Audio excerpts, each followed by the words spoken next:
Hi student, एक बार फिर स्वागत है आपको हमारे YouTube channel surgery of physics पर। आज हम लोग डिस्कस करने जा रहे हैं बीमा यानी डायमेंशन। सबसे पहले समझ डायमेंशन होता क्या है, किसका होता है। तो डायमेंशन होता है फिजिकल क्वांटिटी यानी भौतिक राशियों का। तो भौतिक राशियों के बारे में जरा सा बात करते हैं। भौतिक राशि यानी physical quantity, physical quantity physical quantity होता है जिसको हम मेजर कर सकते हैं, जिसका मेजरमेंट किया जा सकता है और जिसका कोई खास यूनिट होता है, ना भी हो सकता है लेकिन जनरली होता है, किसी किसी का नहीं भी होता है। लेकिन इसका डिफिनीशन है जिस राशियों को हम माप सकें, तौल सकें, जिसका मेजरमेंट कर सकें, उसको भौतिक राशि कहते हैं। इसका डिफिनीशन। तो इसमें जैसे कि हम लोग एक एग्जाम्पल लेते हैं, जैसे पत्थर। तो पत्थर फिजिकल क्वांटिटी है, भौतिक राशि है कि नहीं। तो देखिए, इसको कुछ लोग कहते हैं कि इसको तो भी हम तौल सकते हैं, तो ये भी भौतिक राशि होना चाहिए, लेकिन नहीं, ऐसी बात नहीं है। पत्थर भौतिक राशि नहीं है, तो क्यों इसको माप नहीं सकते हैं, तौल तो सकते हैं। तो भाई अब इसका हम क्या क्या तौल सकते हैं, जब सुनिए। इसका हम द्रव्यमान नाप सकते हैं, इसका लंबाई नाप सकते हैं, इसका चौड़ाई नाप सकते हैं, इसका मोटाई नाप सकते हैं, इसका क्षेत्रफल नाप सकते हैं, इसका आयतन निकाल सकते हैं, वॉल्यूम, इसका हम घनत्व यानी डेंसिटी निकाल सकते हैं। तो ये बहुत सारी चीजें हैं जो हम पत्थर का नाप सकते हैं। तो भौतिक राशि कौन हुआ? ये सब भौतिक राशि हुआ, न कि पत्थर भौतिक राशि। तो भौतिक राशि समझना है कि जिसको नाप तोल सकते हैं। तो इसका मतलब ये नहीं कि हम ईंट को भी भौतिक राशि कहें, ईंट को भी नाप सकते हैं, तौल सकते हैं। भाई तो ईंट का क्या नापना है, क्या तौलना है, उसको हम भौतिक राशि कहते हैं। अब जैसे गुस्सा, आदमी का गुस्सा आता है, गुस्सा भौतिक राशि है कि नहीं? तो इसका आंसर है नहीं, ये भौतिक राशि नहीं, क्योंकि इसको हम नाप नहीं सकते। हाँ, इतना कर सकते हैं किसी को कम गुस्सा है, किसी को ज्यादा गुस्सा है, लेकिन परफेक्ट नहीं बता सकते हैं, इसलिए भौतिक राशि नहीं है। कुछ राशियां जैसे तापमान, टेम्परेचर जिसको हम बोलते हैं, टेम्परेचर भौतिक राशि है, क्योंकि इसको हम नाप सकते हैं, स्केल से नापते हैं, डिग्री में इतना। और जब एक समय था कि जब थर्मामीटर नहीं बना था, जब टेम्परेचर को हम लोग छू के देखते थे सिर्फ, तो उस समय तक की भौतिक राशि नहीं था। लेकिन जब से इसको नापने के लिए स्केल बन गया, इसको हम भौतिक राशि कह रहे हैं। तो इसी तरह से भौतिक राशि वैसी राशि जिसको हम नाप तौल सकते हैं, भौतिक राशि का। भौतिक राशियों का अध्ययन जरूरी इसलिए होता है कि फिजिक्स में हर नियम, जितने भी नियम हैं मिले हैं, तो हर एक नियम में 2, 4, 1 भौतिक राशियों का प्रयोग होता है। और भौतिक राशियों के अध्ययन के बिना हम कोई भी नियम को, फिजिक्स के जो नियम होते हैं, समझ नहीं पाएंगे, तो हम फिजिक्स पढ़ नहीं पाएंगे। तो भौतिक राशियों का अध्ययन बहुत जरूरी है। इसके पहले हम लोग इसका मात्रक वगैरह देखे कि इसका यूनिट क्या क्या होता है, ऐसा unit, CGS unit, FPS unit वगैरह वगैरह। आज हम लोग भौतिक राशियों की बीमा की बात करेंगे। तो बीमा क्या है? तो बीमा को अगर हम डिफाइन करें, डायमेंशन को एक शब्द में, तो इसको हम कहते हैं घात यानी पावर। बीमा पावर को कहते हैं। कैसा पावर? किस पर दिया गया पावर? कहीं 5 पे पावर 2 है तो इसको बीमा कहेंगे? नहीं। तो किस पर? एक्स पर रहेगा तो नहीं, ये भी बीमा नहीं है। बीमा कहते हैं भौतिक राशि, जो मूल राशि होते हैं, मूल राशियों पर दिया गया जो घात होता है, उसको बीमा कहते हैं। यानी कि हम किसी भौतिक राशि का जब मात्रक लिखते हैं, तो मात्रक में मूल राशियों का ही सिर्फ प्रयोग किया जाता है। जैसे बल, अब बल का मात्रक होता है न्यूटन, लेकिन इसका असली मात्रक होता है केजी मीटर पर सेकंड स्क्वायर। तो ये तो न्यूटन कहा जाता है, इसको मात्रक यही है, बल का मात्रक। तो अब इसमें केजी क्या है? तो केजी है मास है, केजी यानी मास। मीटर क्या है? तो ये लेंथ है हमारा, टाइम, लेंथ यानी लंबाई। और एस क्या है? एस सेकंड है यानी टाइम है। तो हम देख रहे हैं कि बल के मात्रक में 3 भौतिक राशि, जो मूल राशि, तीनों मूल राशि को प्रयोग किया गया है। और इन पर घात कितना कितना दिया गया है? तो मास पर 1 घात है, लेंथ पर 1 घात है, और टाइम पर -2 घात है, पावर। यानी इसी को हम बीमा कहते हैं। तो पूछेगा बल की बीमा बताइए, तो बल की बीमा हो गई कितना? तो 1 -2, या ऐसे कर सकते हैं कि मास में 1 यानी द्रव्यमान में 1, लेंथ या लंबाई में 1, और टाइम यानी समय में -2। तो इस तरह से हम लिखते हैं। और इसको शॉर्टकट में लिखते हैं कैसे? इसको हम शॉर्टकट में लिखते हैं मास m पावर 1 लेंथ 1 और t -2। 1 नहीं लिखा जाता है। इसको आप चाहें तो स्क्वायर ब्रैकेट में ले सकते हैं, नहीं भी ले सकते हैं। तो ये हो गया बीमा। इसी तरह से आप देखेंगे जैसे कि वेग का बीमा, तो वेग का मात्रक होता है मीटर पर सेकंड, मात्रक से ही बीमा निकलता है। तो इसका हो जाएगा L, मीटर यानी लेंथ है, लंबाई को मापने के लिए मीटर यूज करते हैं, तो ये लेंथ हो गया। समय सेकंड हो गया यानी टाइम, समय यानी टाइम, तो -1 ये बीमा। तो बीमा आप समझ गए कि किसी भौतिक राशि के मात्रकों में मूल मात्रकों पर जो घात दिए जाते हैं उन्हें हम बीमा कहते हैं। अब आगे है बीमीय समीकरण।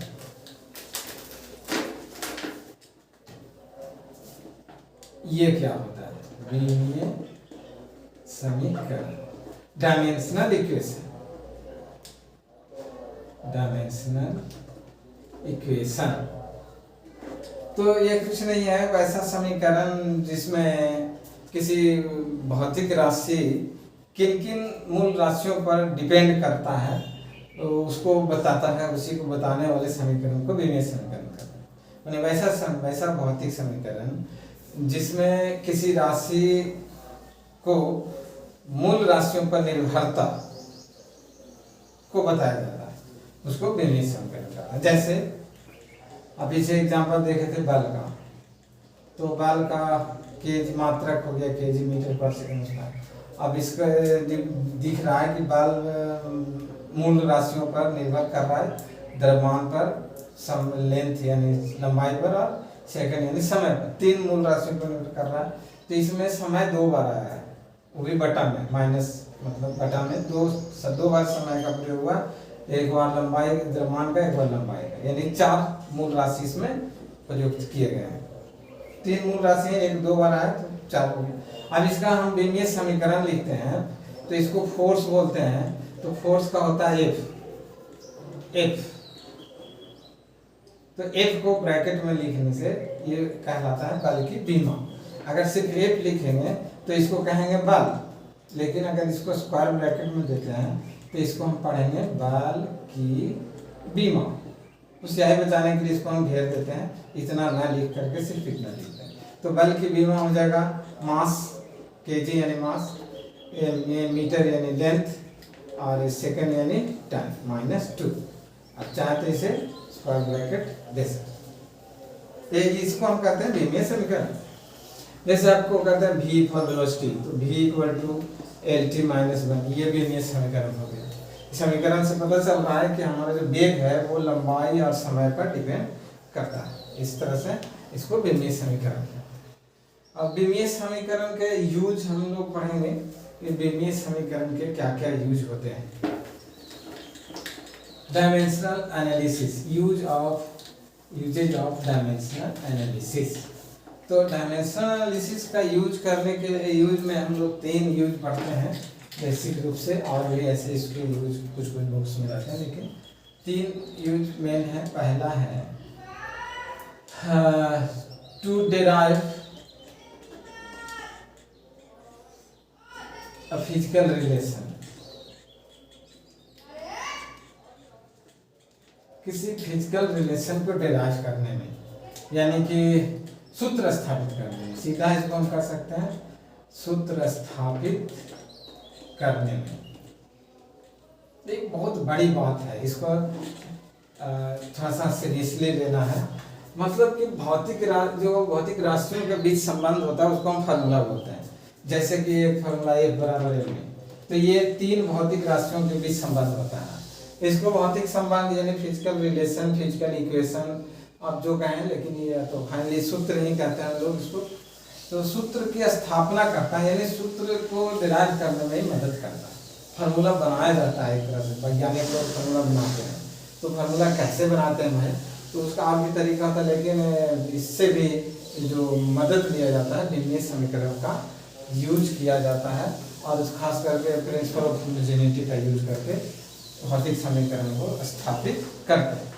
अब जैसे कि हम एक एग्जाम्पल देने जा रहे हैं, जैसे कि मान लिया जाए कि आपके पास एक पेंडुलम है, लटका हुआ है धागा में एक गोली, इसी को पेंडुलम कहते हैं, सरल लोलक, सिंपल पेंडुलम।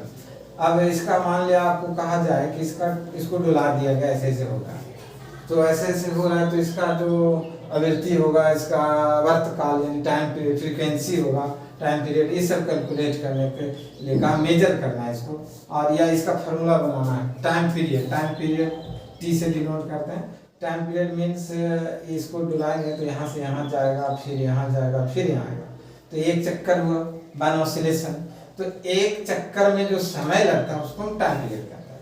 तो इसका जो समय होगा, क्या लगता है आपको, इसका लेंथ पर डिपेंड करना चाहिए, इसका मास पे डिपेंड करना चाहिए, या इसको कितना कस के धक्का दिया गया उस पर डिपेंड करना चाहिए। तो ये सब मतलब कि उसका एक फार्मूला होगा कुछ ऐसा जिसमें वो सारी राशियां होंगी जिस पर ये डिपेंड करता है। तो हम इसके लिए एक फार्मूला बनाना चाह रहे हैं, तो कैसे करेंगे भाई, क्या करना होगा? तो इसके लिए सबसे पहले तो आपको सोचना होगा बैठ करके कि आवर्तकाल जो है किस किस चीज पे डिपेंड कर सकता है।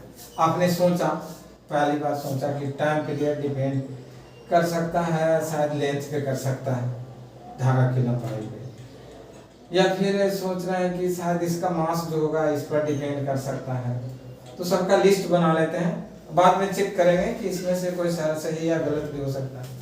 फिर आपको लग सकता होगा कि किसको इतना कस के धक्का दिया गया, तो उस पर भी डिपेंड करना चाहिए, जैसे वेलोसिटी, कितना धक्का दिया गया, मैंने उसको कितना कस के फेंका गया। अब इसको आप फोर्स मतलब लगाते हैं तो स्पीड मिलता है इसको। जैसे पत्थर को हम फेंकते हैं, तो पत्थर को हमने फेंका, पत्थर पर फोर्स लगाया, फोर्स कितना दूर तक लगाया, ध्यान दें, यहाँ से यहाँ तक, और उसके बाद पत्थर आगे बढ़ा, तो उसके बाद आप फोर्स उस पर नहीं लगा रहे हैं, उसके बाद उसको वेलोसिटी मिल गया है, तो आपने उसको वेलोसिटी दिया, बेग दिया, तो वो बेग हुआ, इसको झटका कहते हैं, तो बेग दिया गया। तो लगता है कि बेग पर भी डिपेंड करता होगा। या फिर एक बात और लग रहा होगा कि शायद इसका जो ग्रेविटी है नीचे, उस पर डिपेंड करना चाहिए। अगर मान लीजिए लोहा का गोली है और नीचे एक मैग्नेट भी रख दें यहाँ पे, तो क्या उसका टाइम पीरियड चेंज होना चाहिए या नहीं होना चाहिए? यानी ग्रेविटी को अगर हम बढ़ा दें तो उसका टाइम पीरियड क्या होना चाहिए? तो ग्रेविटी पर यानी जी पर, उसको हम ग्रेविटेशनल एक्सेलरेशन यानी गुरुत्वीय त्वरण कहते हैं, तो शायद इस पर डिपेंड करना चाहिए। तो इन सब चीज़ों की लिस्ट बनाएंगे हम लोग। पहले ये काम आपको बैठ के करना, सिर्फ सोच करके। उसके बाद हम लोग दूसरा काम लेबोरेटरी में जाएंगे, प्रयोग करेंगे, इन सब चीज़ों को जांचेंगे बारी बारी, क्या इसमें से कोई गलत भी तो नहीं है। अब इसे लेंथ को जांचना है कि लेंथ पर डिपेंड करता है कि नहीं। तो आप क्या करो, 2-4 वो लोलक बनाओ, सिंपल पेंडुलम इस तरह का, किसी का लंबाई छोटा, किसी का बड़ा, किसी का बड़ा, और फिर इसको सबको बराबर मास लो, बराबर वेलोसिटी, बराबर एक्सीलरेशन, सबका सेम, बाकी चीजें सेम रखो, सिर्फ लेंथ बदलो सबका, और उसको हिला के छोड़ दो। और उसको टाइम देख, किसका टाइम ज़्यादा लग रहा है, तो आपको जो स्टॉप वॉच होता है उससे आप निकाल सकते हैं। कभी बात करेंगे कि कैसे निकालना चाहिए, उसका एरर काम कैसे होगा। तो फिलहाल अभी हम देखेंगे कि किसमें कितना ज़्यादा समय कम लग रहा है या बराबर लग रहा है। तो देखते हैं कि इस पर डिपेंड करता है, सबका अलग अलग टाइम आता है। यानी आपका पक्का हो गया कि टाइम पीरियड का जो फार्मूला है उसमें एल आएगा। अब मास को चेक करते हैं। मास चेक करने के लिए फिर हम 3-4 पेंडुलम बनाएंगे, 4, 5, 10। उसके बाद सबका सेम रखेंगे, क्या लंबाई सेम, बेग झटका देना सबको सेम, ये सेम रखना है। मास चेंज करना है। मास जैसे एक लकड़ी का ले लिया, एक लोहा का ले लिया, कोई प्लास्टिक का ले लिया, सबका मास डिफरेंट।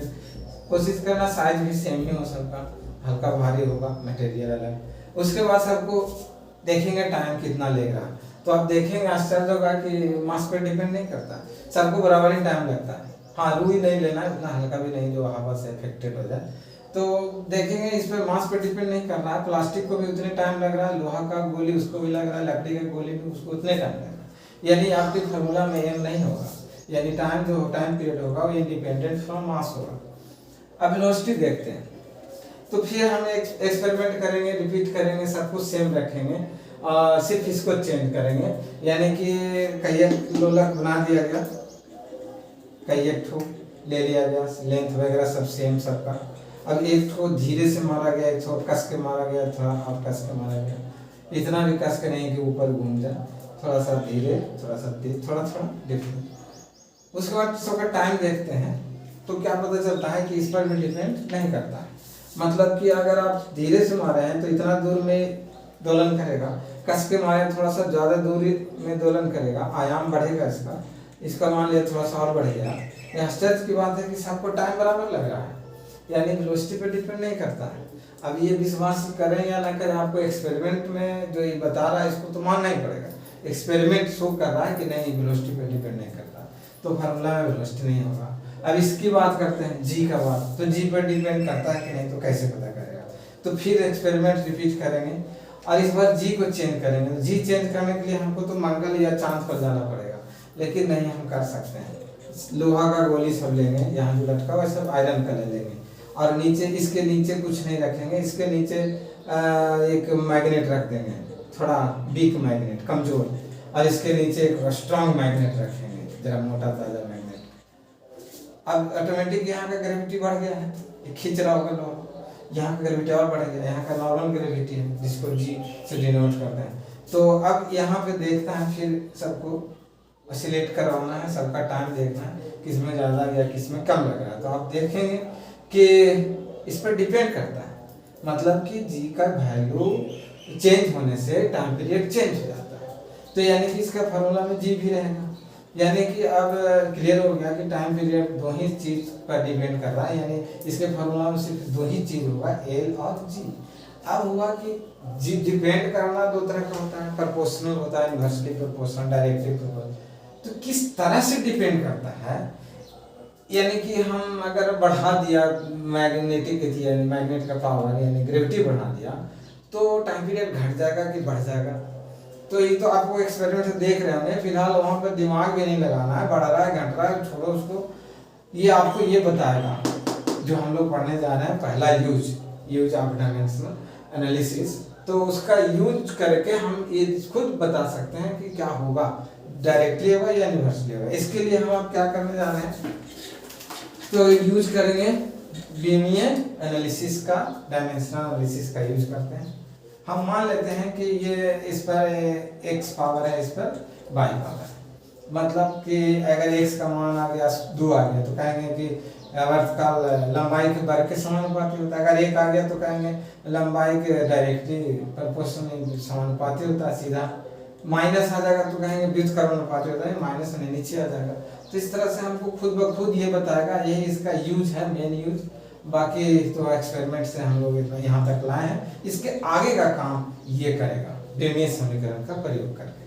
तो हम क्या करेंगे भाई, इसमें टी है, टाइम का बीमा, दोनों तरफ की बीमा लिखते हैं। पहले हम लिख देंगे दोनों तरफ की राशियों की बीमाएं लिखने का, तो दोनों तरफ की राशियों के बीमा लिखते हैं। तो इसका बीमा हो गया टी, और इसका एल हो गया, लेंथ है लंबाई है तो एल होगा पावर एक्स, और जी का होता है त्वरण का L T minus one, acceleration L T minus two, sorry L T minus two, power Y है तो इस पर वाई ले देंगे। अब एल का पावर यहाँ एक सार, यहाँ एल का पावर आप देख रहे हैं वाई है, वाई एल पर, तो यानी एल का पावर हो जाएगा total X plus Y, power जुट गया। अब ये हो गया टी का पावर हो गया आपका माइनस 2y माइनस 2। तो अब क्या करते हैं, equating the dimension of both side according to principle of homogeneity, समघातता का सिद्धांत का प्रयोग करेंगे। समघातता का सिद्धांत कहता है कि दोनों तरफ की बीमा सेम होती है। तो हम देख रहे हैं कि इधर टाइम का बीमा 1 है और इधर टाइम का बीमा माइनस 2y है, तो ये कैसे होगा, दोनों को सेम होना चाहिए। तो सेम का मतलब कि माइनस 2y को कितना होना चाहिए, 1 होना चाहिए, माइनस 2y को 1 होना चाहिए, यानी यहाँ से आ जाएगा y को कितना होना चाहिए, तो माइनस 1/2 इधर जाएगा। एल का बीमा इधर x प्लस वाई, यार इधर एल का बीमा नहीं है, यानी ये 0 दे सकते हैं, यानी इधर एल नहीं है तो इधर भी एल नहीं होना चाहिए, यानी यहाँ भी जीरो होना चाहिए, यानी एक्स प्लस वाई की जगह पे जीरो होना चाहिए, यानी X plus Y equal to zero होना चाहिए। तो यानी X equal to minus Y का वैल्यू वाला रख दो -1/2 यानी 1/2। तो हमको एक्स और वाई का वैल्यू निकल के सामने आ गया और इस वैल्यू को यहाँ पुट कर देंगे, putting the value of X and Y in equation 1, समीकरण में एक्स वाई का वैल्यू रखने का। तो t प्रोपोर्शन टू आ जाएगा l to the power half और g to the power -half. Half में तो रूट होता है, जैसे x रूट x यानी x का पावर हाफ लिखते हैं, तो इस तरह l का पावर हाफ यानी इसको हम लिख सकते हैं रूट l, और इसका मतलब माइनस मतलब नीचे जाएगा तो ये रूट g हो जाएगा। तो t proportional to root under l/g। तो इस तरह से हम देख रहे हैं कि टाइम पीरियड जो है ये फार्मूला इस तरह से आएगा। तो आप समानुपाती, डायरेक्टली, व्युत्क्रमानुपाती यानी इन्वर्सली क्या है आपको सब दिख रहा है। इसमें एक डिमेरिट होता है, आपको यहीं तक ले जाएगा, ये विमीय समीकरण का प्रयोग करके हम यहीं तक जा सकते हैं। इसके पहले का जो था वो भी प्रयोग द्वारा करना पड़ेगा, और यहाँ तक इसका यूज करके विमीय समीकरण का यूज करके किया। इसके आगे भी देखना पड़ता है कि यहाँ हटता तो कांस्टेंट आता है, तो कांस्टेंट मान देख के या कुछ आएगा तो ये कौन बताएगा? तो भाई ये जो चीज है के का वैल्यू ये नहीं बताएगा, विमीय समीकरण के यूज करके इसको नहीं बता सकते हैं। इसके लिए फिर से आपको लेबोरेटरी जाके एक्सपेरिमेंट करना पड़ेगा। क्या एक्सपेरिमेंट करना होगा? तो आपको 100-200 पेंडुलम बनाना होगा वहाँ पे, और बना सबको अलग अलग लेंथ वगैरह ले लेके और सबका टाइम पीरियड कैलकुलेट करना होगा, और टाइम पीरियड कैलकुलेट करें, लेंथ कैलकुलेट करें, जी का वैल्यू देखें और सब वैल्यू रखें, तो के का वैल्यू निकलेगा, यहाँ से क्रॉस मल्टीप्लिकेशन करेंगे तो t√g बाई l ऐसे होगा। तो इन सब का वैल्यू अगर रखते हैं आप तो आपको के का वैल्यू निकलेगा। आप एक्सपेरिमेंट 50 बार रिपीट करें, 50 के का वैल्यू 50 आएगा तो देखेंगे आप सबका वैल्यू सेम आता है। थोड़ा बहुत अंदर हो सकता है, लेंथ मेजर करने में थोड़ा सा डिफरेंस हो सकता है, लेकिन वो लगभग सेम होता है, और उसको हम लोग 2π बोलते हैं, यानी 2 × 3.14 यानी 6.28। तो इसको 2π यानी इसका वैल्यू 2π आता है जो एक्सपेरिमेंट से आता है। तो खैर तो एक्सपेरिमेंट की बात होगी, आपको यहाँ तक लगना है, इसमें विमीय समीकरण का यूज करके यहाँ तक आप पहुँच सकते हैं यहाँ से। तो ये इसका यूज है, फिर मिलते हैं नेक्स्ट। Thank you.